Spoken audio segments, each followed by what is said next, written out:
La tendance du masculin et féminin est fondamentale. L'astrologie, pour pouvoir se prouver, doit utiliser des notions très simples, très évidentes, très marquantes. Sinon, elle n'arrivera à rien. Et montrer que le paysage n'est pas le même en phase équinoxiale et solsticiale, que les femmes sont beaucoup plus présentes en phase équinoxiale et beaucoup moins présentes en phase solsticiale, et inversement pour les hommes. Ça, c'est quelque chose qu'on peut vérifier, qu'on peut étudier statistiquement. Et la question de qu'est-ce que c'est qu'un homme, qu'est-ce que c'est qu'une femme, reste quand même quelque chose d'extrêmement objectif, concret. On sait ce que c'est qu'un homme, on sait ce que c'est qu'une femme. Donc là, il n'y a pas de débat.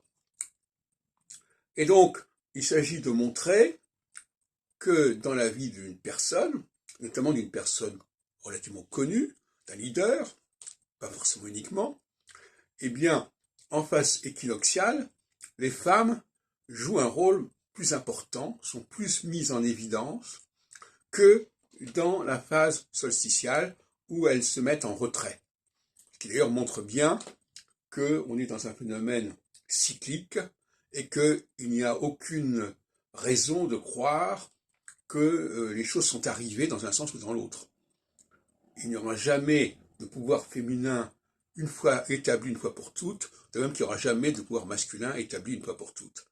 Ce sont des choses qui sont cycliques, et donc l'idée d'une parité homme-femme ne fait sens qu'au niveau cyclique, c'est-à-dire que dans le temps, sur une période de 15 ans, effectivement, il y a une parité, mais pas pendant la période X ou pendant la période Y.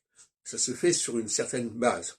Donc l'unité de temps, c'est 15 ans, 14 ans et demi, 15 ans, c'est la moitié d'un cycle saturnien, point final. Donc ça, c'est fondamental, et c'est dans cette unité de temps que l'on peut voir se développer, se déployer toute la structure dont j'ai parlé.